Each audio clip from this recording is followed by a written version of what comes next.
Pemirsa, atas penutupan wilayah Tegal ini sendiri tentu menjadi pertanyaan banyak orang bagaimanakah nantinya dengan wilayah-wilayah lainnya. Tapi kita nanti akan mendengarkan informasi dari Gubernur Jawa Tengah langsung dengan Pak Ganjar Pranowo. Selamat sore, Pak. Ya, selamat sore Mbak Dita. Baik Pak, ini kan informasinya yang kita dapatkan baru saja begitu ya, tetapi cukup mengagetkan bagi wilayah-wilayah lainnya karena instruksi tidak ada harusnya untuk menutup wilayah. Bagaimana pandangan dari Bapak? Ya, saya sudah komunikasi dan sudah bicara langsung dengan wakil wali kota, karena kebetulan wali kotanya saya telepon belum bisa ngangkat. Yang pertama saya tanya, apakah ini lockdown seperti yang terjadi di Italia? Apakah Anda ini mengharuskan seluruh warga kota Tegal masuk di rumah, nggak boleh keluar? Apakah kalau pergi harus izin? Apakah ada tentara polisi di jalan? Apakah kantor semuanya pasar ditutup? Jawabannya semua tidak. Karena semuanya tidak, ternyata niatnya baik. Pak Wali Kota niatnya baik. Niat beliau adalah ingin mengajak warga masyarakat tidak kemana-mana. Warga masyarakat tetap saja berdiam di rumah atau minimal di wilayah yang lebih kecil. Nah, dari situlah kemudian dulu tempat hiburan sudah ditutup, terus kemudian alun-alun ditutup. Nah, sekarang karena masyarakat masih berkeliaran, Pak Wali Kota punya pikiran bahwa ya sekarang pergerakan masyarakat dibatasi. Sehingga Pak Wali Kota harus menutup beberapa jalan di dalam kota saja. Sehingga sebenarnya ini semacam diskresi yang Pak Wali Kota lakukan agar bisa membatasi pergerakan masyarakat agar tidak pergi lebih jauh begitu. Pak Ganjar, tidakkah istilah ataupun status lockdown ini menjadi kekhawatiran sebenarnya bagi masyarakat lainnya? Padahal kan hanya beberapa tempat, misalnya Bali juga sama menutup beberapa wilayah seperti misalnya kawasan pariwisata begitu Pak. Kalau kawasan pariwisata kita sudah 400 lebih ditutup ya. Tapi istilahnya kan mengerikan. Istilah lockdown itu kemudian menjadi diksi yang sekarang menjadi begitu seram, terus kemudian dampaknya mesti diperbandingkan dengan banyak negara yang sudah melakukan. Dan memang kalau kita mau melakukan itu A, B, C, D, E-nya mesti siap. Pertimbangan sosial, pertimbangan ekonomi, pertimbangan politik, pertimbangan logistik yang mesti disiapkan itu mesti semuanya siap betul. Makanya daerah-daerah yang lain, para bupati wali kota, kami punya WA group. Bersama mereka saya sampaikan, oh tidak Pak, kita tidak akan melakukan seperti itu karena kita tahu bahwa keputusan lockdown itu ada di pemerintah pusat. Maka jangan sampai kemudian ini menjadi komoditas politik yang nanti ada free ridernya ikut numpang di sana, terus kemudian kita bicara seolah-olah, oh yuk, mari kita lawan, nanti kita benturkan antar pemerintahan. Jangan sampailah yang seperti itu. Pak Ganjar, apa yang Pak Ganjar lakukan, misalnya seperti himbauan kepada bupati, kemudian juga wali kota, agar tidak melakukan hal serupa? Kalau memang betul melakukan, tetapi istilah ini diganti gitu Pak. Mbak, sebenarnya kalau kita sudah tahu dari peta, ya peta persebaran, kita kan tahu nih, lokusnya tahu nih kita ya. Kalau kita sudah tahu seperti itu, para bupati wali kota punya diskresi, Pak Gubernur, sepertinya wilayah ini mesti kita lakukan tindakan khusus. Mesti kami meminta diskresi kami disetujui, agar kami bisa mengelola daerah ini dengan baik. Enggak apa-apa, bicara saja dengan kita, agar kita bisa mempertimbangkan dampak-dampaknya. Dan kami akan sampaikan dengan gugus tugas yang ada di pusat. Inilah cara atau fungsi koordinasi yang kita lakukan, sehingga itu akan bisa smooth. Nanti kita membantu komunikasinya. Tapi kalau tidak disampaikan dengan prosedur yang demikian, Mbak, yang bahaya apa? Interpretasinya semua luar biasa. Kemarin begitu statement itu dibuat, semua telepon saya. Semua telepon. Wah, ini ada apa sebenarnya? Tetangga kiri kanan juga bingung loh. Nanti bisnya nggak bisa lewat. Nah, ternyata enggak. Oh, jalan provinsi masih berjalan baik, jalan nasional masih dibuka, bahkan di jalan kampung pun beberapa titik masih dibuka. Ini konfirmasi yang saya lakukan kepada kawan-kawan yang ada di Pemkot Tegal. Maka sebenarnya kita bisa kok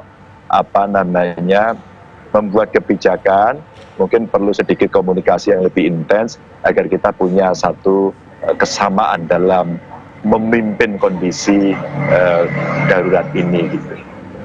Pak Ganjar, kan akses publik tidak ditutup begitu ya, kemudian juga transportasi publik masih tetap diberlakukan, masih bisa digunakan. Nah, tetapi dampaknya seperti misalnya Wonogiri berbondong-bondong memilih untuk rencananya mudik lebih awal, tetapi sebenarnya membawa mungkin menjadi carrier untuk COVID-19. Bagaimana kebijakan ini diambil? Iya, ini pertanyaan Mbak Dita bagus sekali. Maka melalui TV One ini saya sampaikan, saudara-saudara saya dari Jawa Tengah, tetaplah Anda tinggal di tempat Anda sekarang. Ya, yang kemarin itu bekerjanya di Jakarta, tetaplah di Jakarta. Yang di Banten, di Bandung, ya kan, atau di Jawa Barat, yang di Jawa Timur. Kami juga demikian. Nah, kemarin kami komunikasi umpama dengan Pak Ridwan Kamil, kebetulan di wawancarai TV, ternyata kita sama. Pak Anies pun sebelumnya juga menyampaikan hal yang sama, agar tidak jadi penularan. Mbak, saya kasih tahu ya, kasus yang terjadi di Solo, itu juga kemarin sebelumnya dia ada di Bogor. Kasus yang terjadi di Tegal, kalau tidak salah sama, kemarin dia lagi di Jakarta. Nah, kalau dia pergi naik bis, siapa yang bisa menjamin? Kalau dia naik kereta, siapa yang bisa menjamin? Ya kan? Maka kami sampaikan, ini bukan hanya sekedar kita mau bertemu keluarga, mau kangen-kangenan, tidak. Memang tidak enak, tapi hari ini, sekali lagi hari ini, kita sedang berbicara soal kemanusiaan. Hari ini kita berbicara solidaritas bersama untuk mengamankan kesehatan kita masing-masing. Jangan sampai, itu pertanyaan Mbak Dita tadi, kalau dia carrier, sedangkan sekarang kan asimptomatis ya, dia tidak pernah bisa hanya diukur dengan thermal gun itu saja. Tapi kalau kemudian sampai di rumah bertemu orang-orang tercinta, terus kemudian mereka malah, maaf kami tidak minta, terus ketularan. Apa yang terjadi? Ya kan, maka saya menghimbau, tidak usah mudik deh, tetap aja di sana begitu. Nah, kita lagi nyiapin protokol antar provinsi ini bagaimana, agar kita sama-sama bisa mengelola dengan baik, dan kita nanti akan minta bantuan TNI Polri, dan ini sudah saya laporkan ke gugus tugas yang ada di Jakarta. Pak Ganjar, apa antisipasi ke depan jika memang masih ada pemudik yang bandel, diam-diam mencoba untuk menggunakan segala cara lah untuk bisa masuk ke aksesnya ke wilayah itu. Kemudian bagaimana cara pencegahannya? Apakah misalnya mungkin dari titik 0 km mengambil radius berapa kilo sampai akhirnya dihadang tidak bisa masuk begitu? Ada tidak antisipasi ataupun strategi seperti itu, Pak Ganjar? Mbak, beberapa hari ini sudah terjadi, Mbak. Sudah balik, Mbak. Data per kemarin saja kurang lebih sudah 60.000 lebih, Mbak. Wonogiri paling banyak, 40.000 lebih. Jadi apa yang dilakukan selama kurang lebih 3 hari ini, Pak Bupati turun tangan. Kami sudah menyampaikan kepada kawan-kawan Bupati agar kemudian siaga yang sudah terlanjur. Nah, kemarin kita cek satu-satu, Mbak.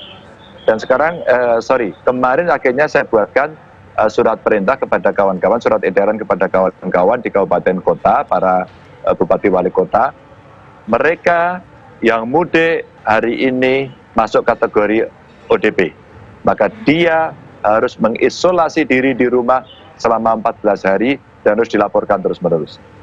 Itu cara ketika kemudian mereka brojol tadi itu, mereka merembes itu. Nah, kemudian bagaimana kita sedang menggalang kekuatan dengan masyarakat untuk ngecek satu persatu.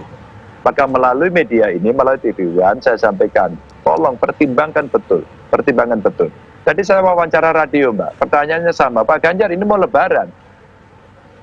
Bagaimana kami lama tidak ketemu anak, kemudian kita mau lebaran, mau belikan baju baru, terus kemudian kita dilarang seperti ini. Mana lebih mahal, nyawa atau baju baru? Rasa cinta atau nyawa? Hari ini kita harus memilih. Hari ini kita harus merubah perilaku kehidupan kita, perilaku sosial kita. Maka itu betul-betul butuh kesadaran dari kita semua. Itu yang harus saya sampaikan kepada publik. Baik. Pak Ganjar, tadi Pak Ganjar mengungkapkan lebih dari 60.000 warga Wonogiri kembali ke kampung halamannya, istilahnya mudik lebih awal. Kemudian juga se-Jawa Tengah begitu Pak ya. Kemudian antisipasinya seperti apa? Apakah mungkin tim medis kemudian ketuk pintu begitu ya untuk mendatangi satu persatu untuk melakukan rapid test, dan kemudian apakah alat rapid test sudah sampai ke sana? Kalaupun sudah, berapa banyak jumlahnya? Ini pertanyaannya agak bertubi-tubi kan. Ini bukan interogasi kan. Yang pertama begini Mbak Dita. Jadi Bupati sudah bekerja. Jadi Mbak yang kemarin sudah datang itu Mbak ditermalkan, dicatetin, KTP-nya, nomor teleponnya, agar kalau terjadi sesuatu mereka bisa kita kontak dengan cepat. Yang kedua, orang dalam pemantauan kita ini sekarang kita siapkan. Ada kurang lebih 8.000 rapid test yang kemarin sudah datang, terus kemudian per hari ini kita kerjakan, dan kita akan datangi satu persatu mereka yang masuk di ODP ini. Sehingga kita harapkan nanti ini bisa berjalan dengan baik. Maka kalau puluhan ribu gitu hanya dengan 8.000, kan kurangnya banyak, Mbak. Maka kita minta bantuan masyarakat agar masing-masing bisa tetap menjaga diri, begitu. Semoga kita sudah siapin di beberapa skenario. Semoga himbauan ini didengarkan oleh masyarakat semuanya agar tidak berbondong-bondong mudik ya Pak ya ke Jawa Tengah. Lalu apakah APD di sana sudah siap Pak? Informasinya Jawa Tengah membuat APD sendiri Pak Ganjar. Iya, alhamdulillah kemarin dibantu oleh pusat sudah datang, terus kemudian bantuan-bantuan dari masyarakat datang. Nah ini ada survival di tingkat masing-masing. Kemarin mulai dari Rumah Sakit Muwardi di Solo membuat, bisa memenuhi kebutuhan sendiri. Tadi Kota Semarang saya cek juga sudah membuat sendiri.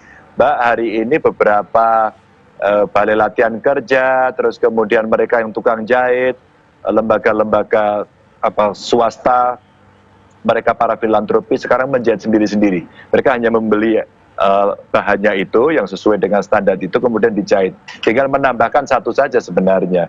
Sebelum dipakai tolong nanti itu disterilisasi dulu.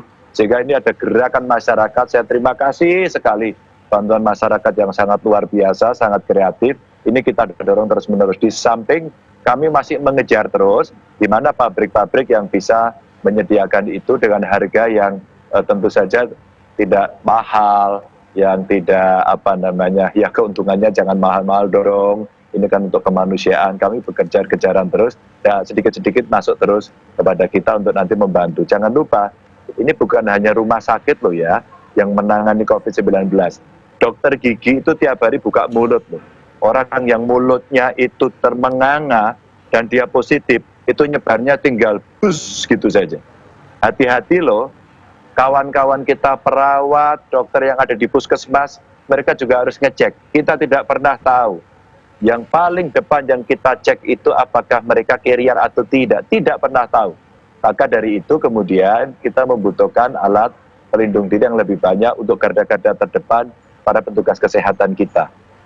Terakhir Pak Ganjar, sebagai penegasan dan juga himbauan dari Bapak kepada kepala daerah, Pak, sekali lagi kepada Bupati maupun Wali Kota se-Jawa Tengah untuk mengantisipasi agar tidak berdatangan terus para pemudik ini, Pak. Kami menghimbau tidak hanya melalui para Bupati Wali Kota, tapi menghimbau juga mereka komunitas-komunitas yang ada di perantauan. Kami tetap I love you full. Anda di situ pun kami doakan, kami penuh dengan rasa cinta. Ada sakit yang harus kita rasakan secara bersama-sama. Tidak enak betul, menyakitkan iya, tapi mari tolong, demi kemanusiaan Anda tidak perlu mudik. Negara, pemerintah sedang menyiapkan proses untuk membuat jaring pengaman sosial, agar panjenengan nanti yang ada di sana membutuhkan sesuatu bantuan, kita bisa bantu. Yang di Jakarta bukan berarti hanya sekedar warga Jakarta, itu juga warga kami. Persoalan yang di Jakarta juga persoalan kami juga persoalan Indonesia. Maka Jakarta yang sekarang menjadi daerah zona merah itu pun harus kita bantu bareng-bareng agar kita bisa menyelesaikan. Tidak bisa dibebankan hanya seorang gubernur saja. Kita juga harus berkomunikasi itu. Ya, saya kira Jawa Timur komunikasi, Jogja mengambil sikap, Jawa Barat kemarin kami diskusi. Maka cara-cara ini yang coba kita selesaikan untuk membantu pemerintah. Terima kasih Pak Ganjar, kita juga sama-sama saling mendoakan ya Pak ya, agar semuanya bisa berjalan dengan lancar, kemudian juga penyebaran COVID-19 ini tidak begitu meluas sampai ke daerah-daerah lainnya. Terima kasih sudah bergabung bersama kami Pak Ganjar.